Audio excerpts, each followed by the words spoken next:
Hello, my friends. I wanted to ask you a question. By the way, this hat, I just realized, is, let's see if we can hold it. So, this is the My Flag Matters, One Nation Under God. It's a great hat, huh? Where do we get these? We should just order them. That's from made in China? I don't know. Oh, wait, it's made, yeah, it's made in China.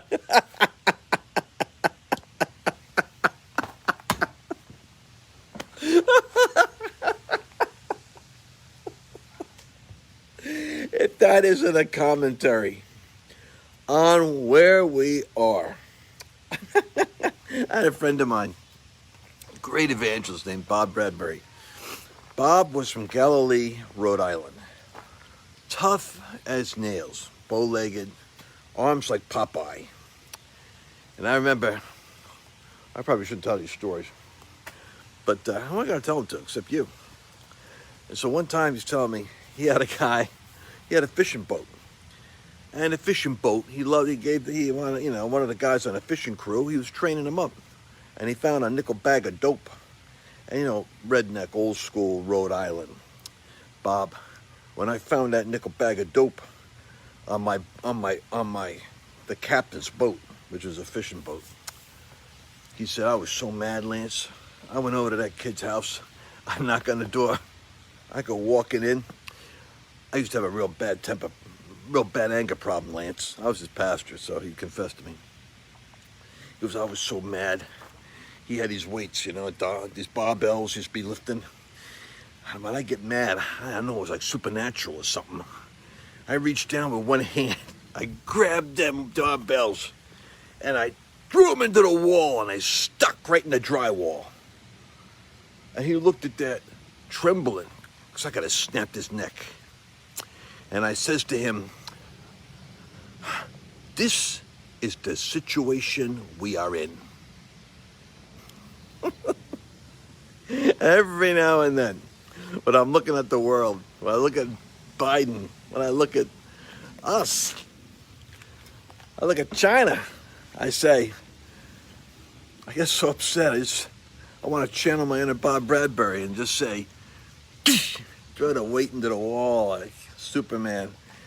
This is the situation we are in. This is the situation. Well, anyway,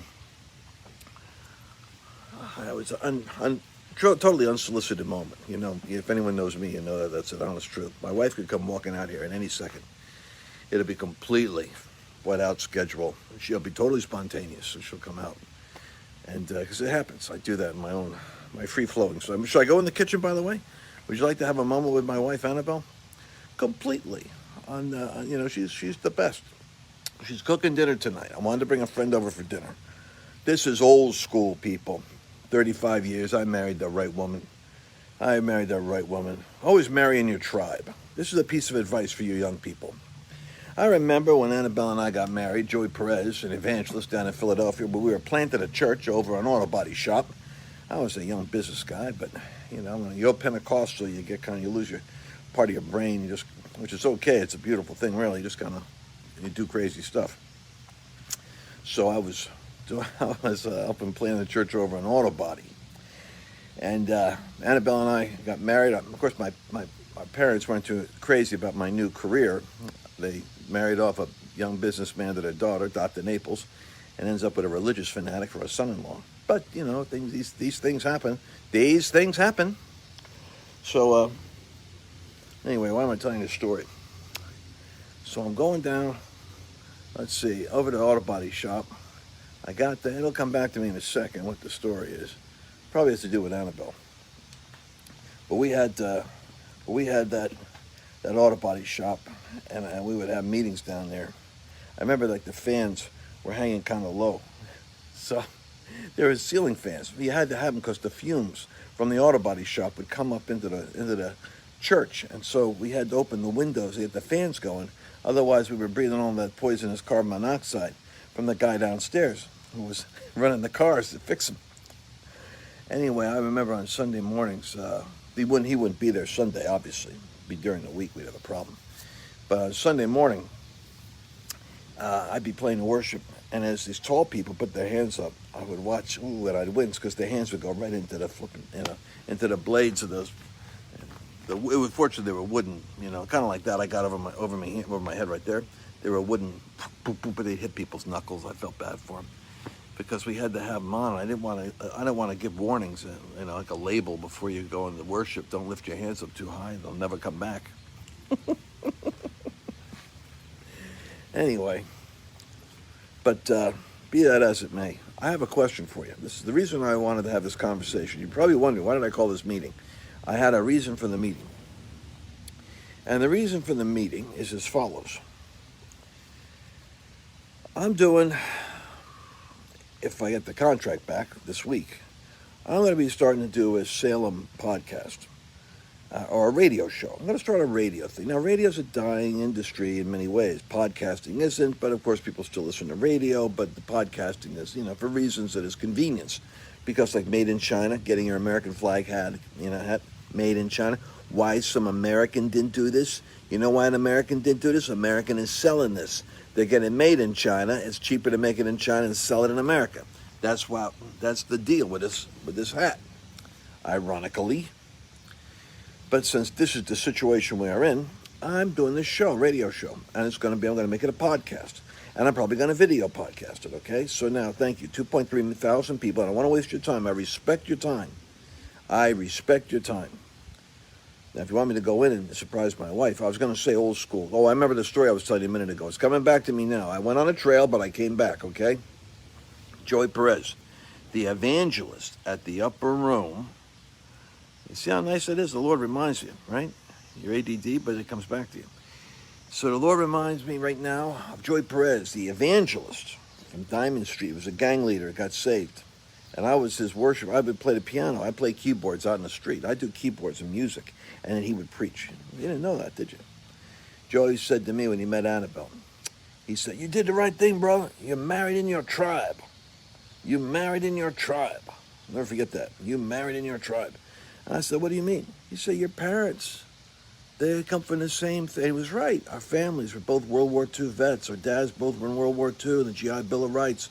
And they hustled when they got back from World War II. Not like today, where people looking for the government to do something for you. You know what the government did for the guys that landed in Normandy, the guys that fought in Iwo Jima, the guys that fought in World War II? They gave them government support to get a college education in some profession to make up for the time they lost while they were fighting Nazis and such. Anyway, so my dad got a law degree from Brooklyn Law School. My mom would pump hot black coffee down his throat because my dad wanted to be a jazz trumpet player, but my mother said, "I didn't marry a musician. I married a lawyer." She could have been Jewish the way she was. Ironically, my father was the one who was Jewish. My mother was the one who was Irish Catholic, but she was so much like a Jewish mother.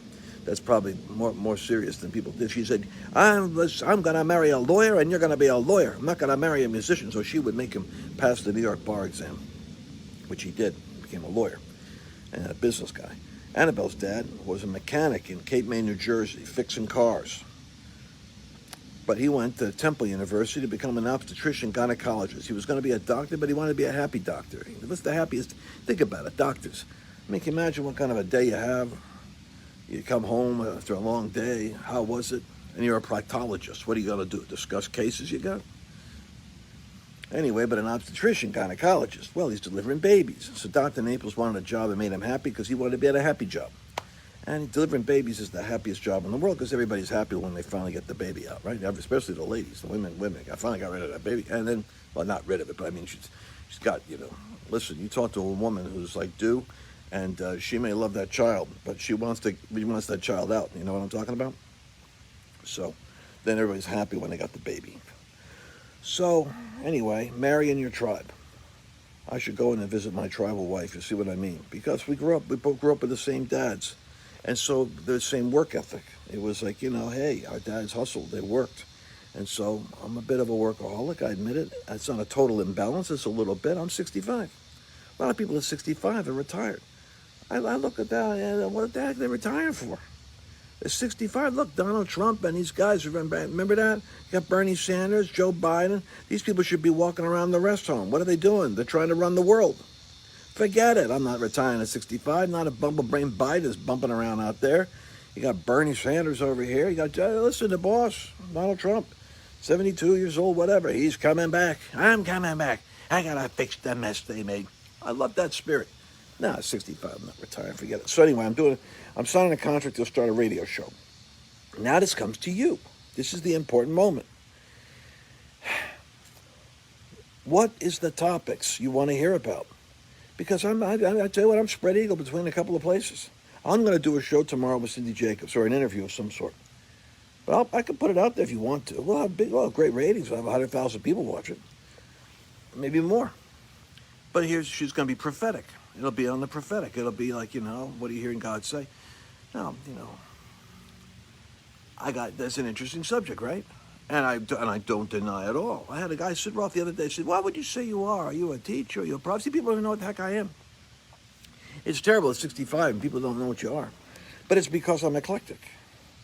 And by eclectic, I mean, I probably am more prophetically incisive, opinionated, and prognosticating and forthtelling as a futurist in the arena of global world events such as, I don't need to bore you with this, but I just wrote in the last book, I said the digital passport is going to be the great crisis and issue of our day because they're going to want to be able to have surveillance capacity and economic capacity once the passport is issued on the premise of health.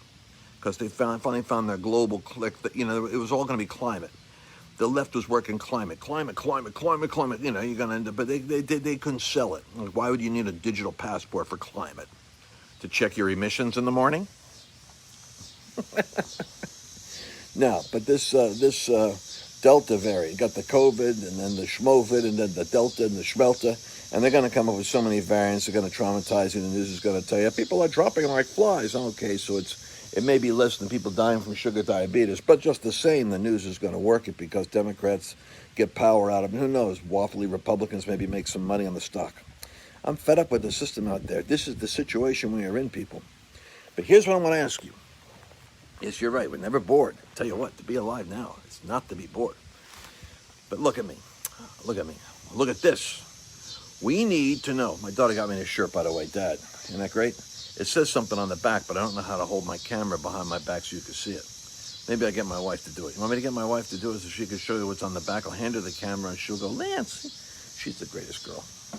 What I'm saying is I married in my tribe because I invite a friend over for dinner. My wife's old school.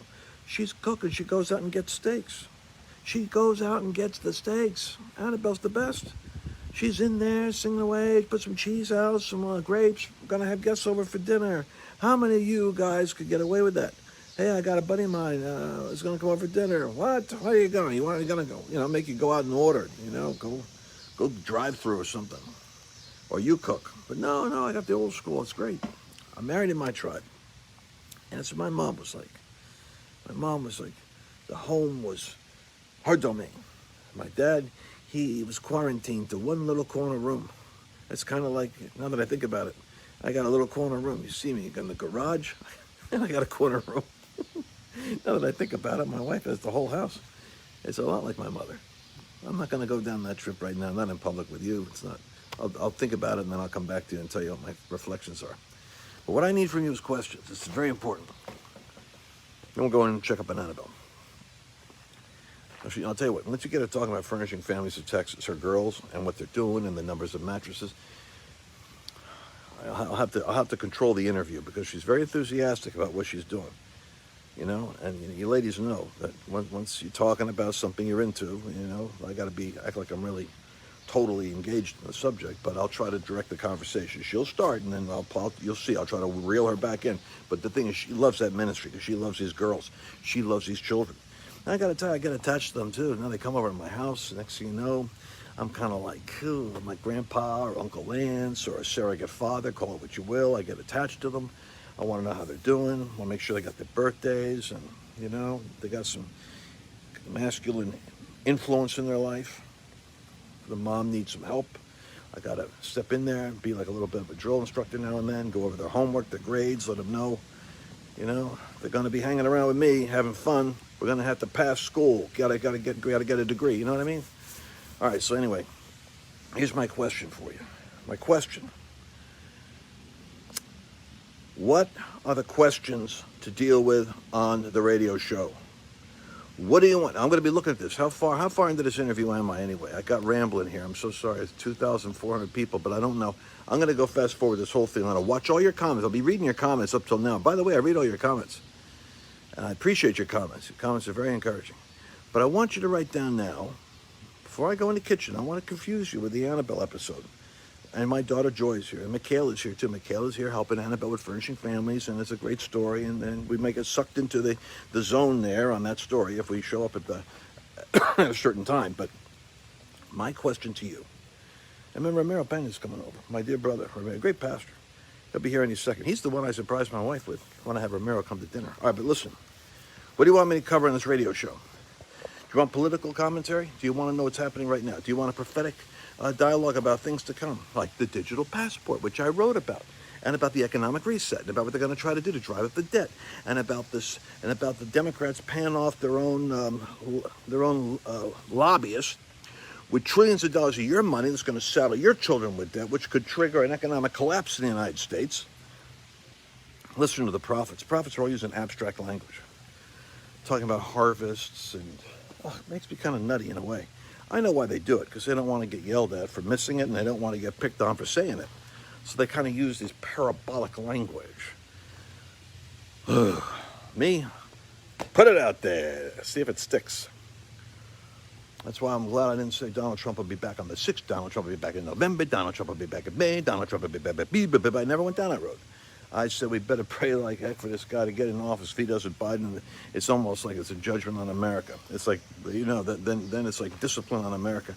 Because I know the Lord's not that happy with America. I know the election was stolen by about 1 million votes.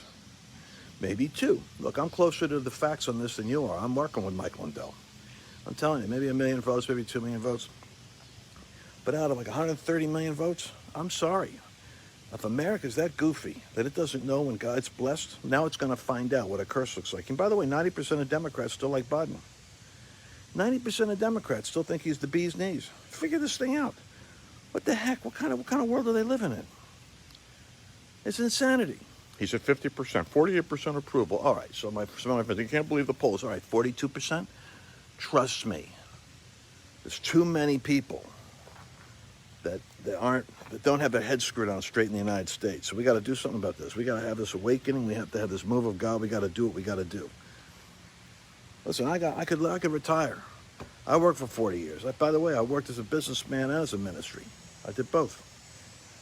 But I can't sit because I feel like we're in a critical moment of history, and the populist movement must arise. We have to be very practical, and the remnant that is hearing God's voice has to be very decisive. We can't assume this is going to be a recover everything move of God. This is going to be a battle tooth and nail. It's going to be more violent than it was in the past, because in the past, Black Lives Matter and Antifa were beating up their own neighborhood. They didn't have any opposition. Now you got a lot of pissed off Americans. I mean, my God, they're all up there blowing shofars and walking around. Maybe there's like around 5,000 that are nuts, that are up there fighting with the police.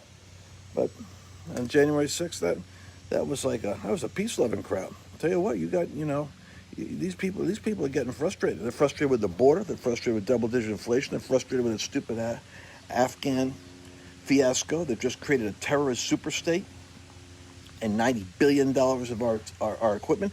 And then Biden, bumblebrain nut job that he is, he comes back and starts scolding us. He's losing his patience with us on not getting jabbed with his well-researched, well-documented formulations for your own health on the latest spike protein iteration that the pharmaceuticals are pushing for the next jab and the next jab, and every jab is billions of dollars of profits. And is there a reason why a lot of 70% of the African-American community doesn't want that jab? Yeah. Look up the Tuskegee Project. Look up the projects in the past where the African-American community was made an experimental guinea pig for these scientists tied to government. No, my friends. We have a high level of distrust right now with government. Justifiably so. So here's what I want to ask you. What questions do you want me to focus on in the radio show? Just give me some feedback. I need it. I need to know what kind of questions you want. By the way, do you want optimism? Because, I could be fairly whimsical and have fun. So do you want to have the serious truth delivered without the Mark Levin? Poor Mark Levin. I love Mark Levin, but I listen to Mark Levin. My gosh. Mark Levin, he's constantly, get up upon you, idiot. I mean, even when I start going down that road, I start thinking of Mark Levin, I stop. I put the brakes, like, I want to be like Mark Levin. I want to be like Hannity, making a case every night. It's like an angry Irish guy at a bar. And Mark Levin's, and he's the angry lawyer arguing at the bar. Me? I don't know. I want to be the Jewish comedian interpreting end-time events. Let's go check up on Annabelle. You got your thoughts there? What do you want? Tell me what you want for this radio show. If maybe I don't have to do it. Maybe there's something I don't have to do. I should probably write. Authors have it made. They just write. And do that. Anyway, so let's see. Annabelle's on the phone. Hi, hon. Are you on the phone? Are you on the phone? I thought I'd do a quick interview with you on how you're doing. All right, let me just hang up, Terry. I'll call you back, all right? Oh, good. I'm sorry about that. I've seen families in Texas. I told them you would bring it up. What's happening? Terry's booking everything. Terry, say hi to the people. Hey, how are you? All right, Terry, that's enough. Enough of that high energy media. Okay. Annabelle has to go for a second. She'll call you right back. He can't see you anyway, so I'll call you back. Hey, how are you? Okay, bye-bye. Hey, hon, thanks for cooking. We're going to have some steaks tonight, right? Rah, rah, rah. Yes. Well, yes, we're having steak. We're having some bok choy and some... Bok choy. And some ratatouille and some... Oh, that's quite a combination. Onion... All right, so I know you got growing pains over there, but what's a good testimony of stuff that's happened lately? Well, one of our favorite Fab Five. We have Fab Five. We have 5 families that we've been loving for 3 years, and they are our closest. And we do love on everybody, but these are our families that we watch them grow and we watch them come alive. So I won't name any names. Came over today with her boyfriend, and we got them rededicated. Wait. Do you like the guy? Love him. Oh, good. She's known him since high school, and he was at where these unsafe apartments. So when he was 3 or 4 years old, a drive-by shooter shot and hit him in his left eye. Oh, no, my God. So his whole life, for 26 years, he's had this weird-looking eye. So I said to him, because I just met him for the first time today, and I said, because it really, really got me, I was just wondering, how can I help this guy? I didn't know his story yet. So I said, do you mind if I ask you a personal question? And he said, okay. So I asked him, what's going on with your eye? Because his eye looks like it blew up in the socket, and it looks like it's... Yeah. So did you pray for him? Yeah, I put my hand on his eye, and my friend Terry put her hand on my hand. Was that who's on the phone right now, Terry? Yeah. Okay. Anyway, you could feel all this stuff explode. It was like... almost like a expansion of a tube. So you could feel activity when you were A praying? lot. And I asked him when we were finished if he felt that. And he said, yeah. I said, do you always feel that? Is that normal? I mean, is that always going on? Because I have no idea what somebody like that has to experience. And he said, no, I never felt that before. I said, well, I think there was some activity. Glory to God forevermore. So we're really believing that. We were asking God to heal his eye, but then we were asking for a brand new eye because we realized 26 years of this eye explosion. That's enough. That's right. We need a new eye. A new eye. But so, anyway, then, so we were asking him as we were praying if he already had Jesus in his heart, and he said, yeah. And so I went back over to the other warehouses because I had a little tight schedule. And how many warehouses you got now? 5. So we have 9,000 square feet. 5 warehouses. So, woo! It's so awesome. Anyway, I'm over there getting some stuff together, and I realized the Lord saying he has to rededicate his life to the Lord, but I was in another location than him and Terry and the other friend. So anyway, I go back and Terry and him are praying, and they're both weeping, holding hands. And I'm like, oh my God, I missed all the powerful stuff. But you know what? I'll tell you right now, everybody has to be activated, and everybody has to hear, and everybody has to know. Like, it's not all up to me. I am not the savior of anybody, and I'm kind of like a switchboard operator. So It's so exciting for me when my whole team gets in the act. And that's what, and people get saved. That's the thing, though, right? It's like we're trying to see the kingdom come. Way more than just furniture. People think all we do is give furniture, but it's way more. No, we're furnishing hope. We're furnishing deliverance. We're furnishing healing. We're furnishing a new life. So then I'm saying to them, please, let's talk for just a minute. This is before I left. This is after the, original prayer. I said, are you guys going to live together? You're not even married.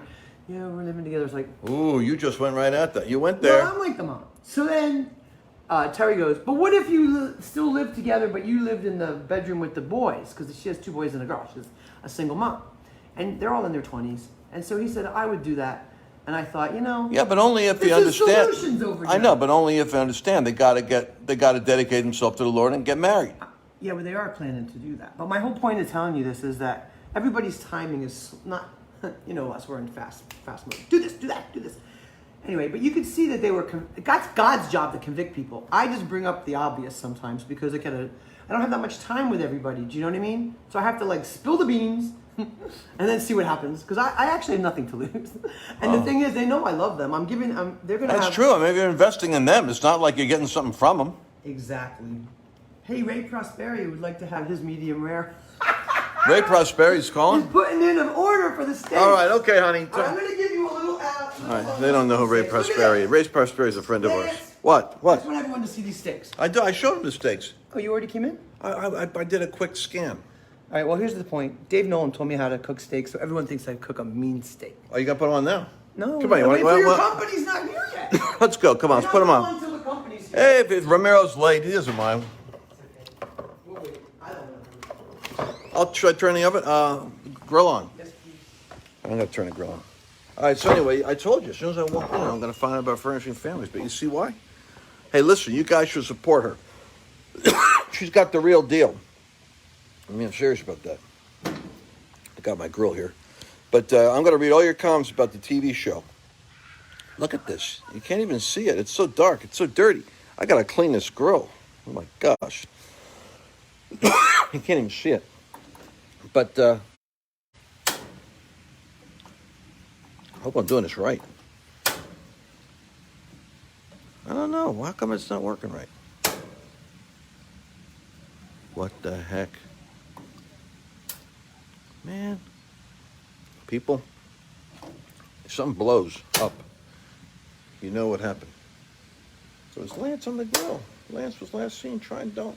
I don't know. It's not going. Whoa! Flames coming out. I ate a cashew before I talked to you. All right, so listen, I'm going to wrap this up. But here's my question. Did you write your comments? The Furnishing Families of Texas, by the way. People are asking. Just go to lancewallnau.com and you could look up something for support. And we got Furnishing Families of Texas. My wife's got six garages, like 20 people. She's ministering to the poor, but we say it's under-resourced. Because, we're trying to make people feel like they're poor, just like they need help. They knew. These single moms that are willing to have children, they don't have abortions. They have these girls. These girls have these children. So that's why we support them. Hey, listen, man, if they're willing to have the children, then we're going to come alongside and love their children and help them. You could hear it, right? Furnishing Families of Texas. It's under Lance Wallnau Ministries. Go to lancewallnau.com. You'll find it. I know you love me if you make that many trips because you got to go through to lancewallnau.com to get to the support, to get to the Furnishing Families of Texas.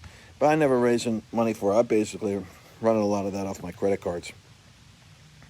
That's how my wife's ministry is funded. It's American Express. But a lot of volunteers. People are giving her stuff all the time. That's why I know it's God. I'm sewing into it because I see God in it. Hallelujah. All right, so I'm going to read your comments. I see people bailed on me. It's 2,000 people. We had 2.4. Now it's down to 2.1. I see. I'm losing the audience, so I'm going to stop now. This has gone longer than I thought anyway. But I want to read your comments. What do you want covered in the radio show? Who do you listen to? This is another one. You guys can help me now. You just stayed on this long. You can really help me. Who do you listen to? What news sources do you get? What information sources do you go to? Are you doing Christian news on the internet? Where do you go? Do you go like CBN? Do you do Fox? Who do you listen to? If you're listening to like Chris Valentin at Bethel, my daughter has a list of her, she's 25, so she's got a list of podcasts. Who do you listen to? Do you listen to like Charlie Kirk or something like that? Tell me if you listen to Rush Limbaugh. Just write the word Rush if you listen to Rush, because I loved Rush. And to me, I think what we need is a Pentecostal rush. A Pentecostal rush. kind of like, this is what God's saying, this is what's happening, here's the truth, but here's a perspective, and here's how we're going to make it. Anyway, I'm going to read all your comments. We're down to 2,000 people, so I better go now before we have more attrition hitting our ranks. Of course, it's 1.9 thousand now. Share this broadcast. Will you share this? Share it. I'm serious. Share it. There's something people need, a little bit of lightness. They need a little bit of perspective, and they need this. So please share this. And I'm going to talk to you shortly. I'll read your comments right now. Talk to you soon. Bye-bye. If you like this video, make sure you like it here, and also subscribe so that you can get other broadcasts in the future as soon as they come out. And you know what would help me? Make a comment and give me your thoughts on what you'd like to hear about in the future.